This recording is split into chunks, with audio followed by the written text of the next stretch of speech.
Yo guys, I'm Rich, welcome back to the channel. The 14-inch MacBook Pro has been out for a few months now, and I figured this is a great time to give you guys an update on how this laptop is doing in terms of its performance, design, and all that good stuff. I actually enjoyed using the MacBook Pro a lot. While the price is a little bit high, the amount of features and power that you're getting out of this device in this small form factor is actually pretty good. Now, if there's one phrase I can use to describe the 14-inch MacBook Pro, is that I think it's one of the best laptops for creators, artists, and students, and anyone really who appreciate the extra power. And I say this because the 14-inch MacBook Pro checks many boxes when it comes to its design, weighing in at 3.5 pounds or 1.58 kilograms. The Pro manages to combine great specs while being fairly slim. Not as slim as the MacBook Air, but still slim enough to fit in my backpack gracefully, and won't add any considerable amount of burden or weight difference to my backpack. While the Pro can be happily opened with just one finger, the build is a little bit chunkier than most other MacBooks I've seen, and this is mostly due to the fans being added to the machine. Ports like the MagSafe, HDMI, and SD card readers have been re-added. We got a whole new display with increased size and resolution. The 16-inch MacBooks felt a little bit too big, and while the 14-inch doesn't sound like a major leap from the usual 13.3-inch displays we've seen from the old Macs, I've got to say this is probably the perfect size for me because they managed to make the screen a little bit bigger while making the bezels thinner and not increasing the size of the screen way too much. The screen has finally been upgraded to a 3024 by 1964p resolution screen from the usual 2560 by 1600p screen on the Airs and the Pros before. Not only is this larger, but it's actually very sharp. Over the months, I've really come to appreciate the display. It's kind of something like you can't unsee once you use a MacBook with a resolution as high as this, you know?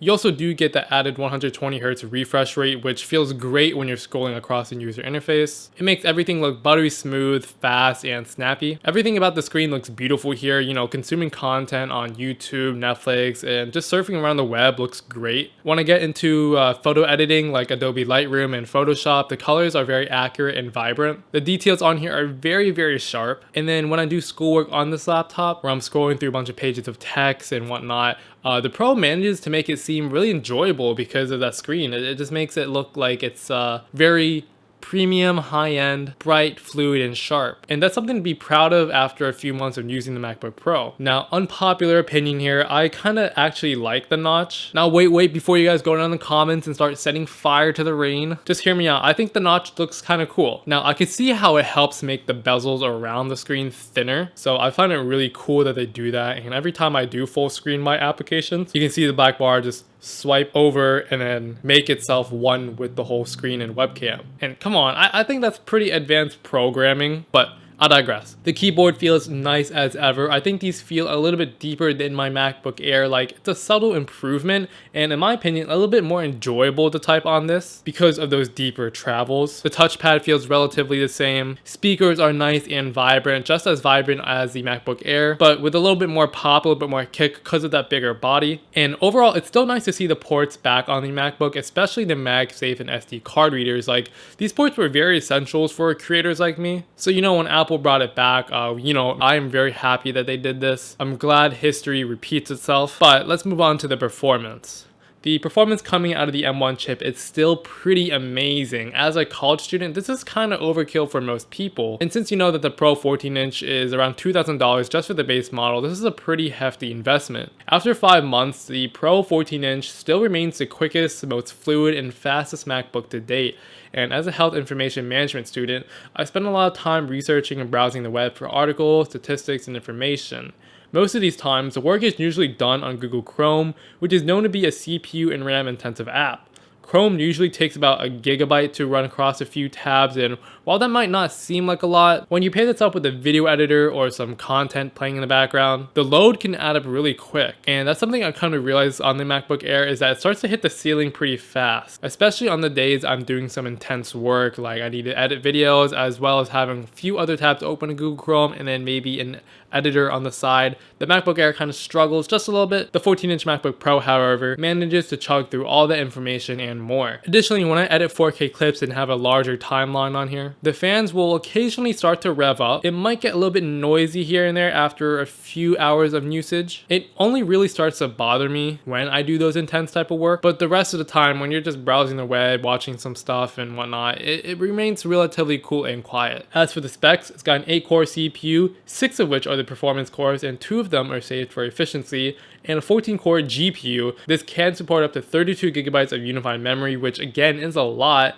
I ran a Geekbench test on this. These numbers are pretty freaking high, coming in at 1667 for a single core performance and 9948 for all of the cores combined. But how does this translate to real world usage? Well, for instance, I edit a lot of videos on here, and I use DaVinci Resolve, which quite literally pushes my gaming PC and M1 MacBook Air to the max. I edit all 1080p full-length videos with a considerable amount of effects, transitions, and color grades. The Pro just eats through it like it's crazy fast. Editing videos on here was a blast, and I didn't have any problems. I was able to render all my videos approximately under 5 minutes compared to 6 to 10 minutes on my gaming PC and MacBook Air. So yeah, hopefully that gives you something to work with. Like I said before, the Pro rarely runs its fans unless you're doing something that's intense, and I didn't find it much of a problem here. I'm still able to use this machine while it's rendering. It remains one of the quieter fans out here. It takes a spot as one of the better sounding fans on the market. It's not like high pitch or, whirling around like other laptops. I didn't have a problem at all. The 14-inch Pro is great in that regards. But after 5 months, let's talk about the battery. How's it doing? Surprisingly, my battery didn't degrade that much. It still goes for that advertised 14 hours of battery life that Apple says. And when I do intense work on here, I usually have the MacBook Pro plugged in, give it some constant power, but when it's not on constant power, it usually goes for around 6 to 8 hours. But if you're not doing any intense work and you're just going to be using it to watch videos, stream the web, you can expect this laptop to last around 2 to 3 days of use. It still has a lot of juice left, and I haven't had any problems with it so far. In fact, it still feels like the day I got it, so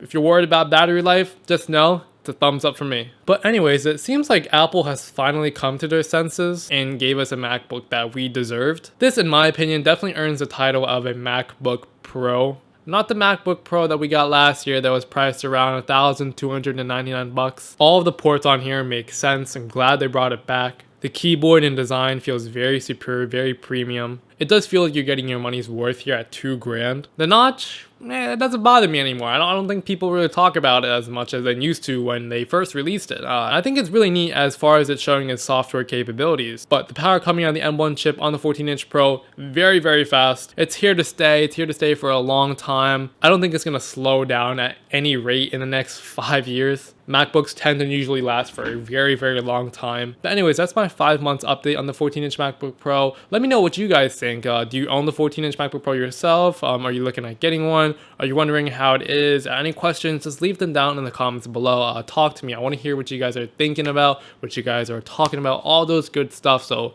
go down, let me hear it. But that's pretty much all I have to talk about the 14-inch MacBook Pro. If you like this video, give a like, hit that subscribe button as it really helps me out a lot. And until the next video, guys, I'll see you then.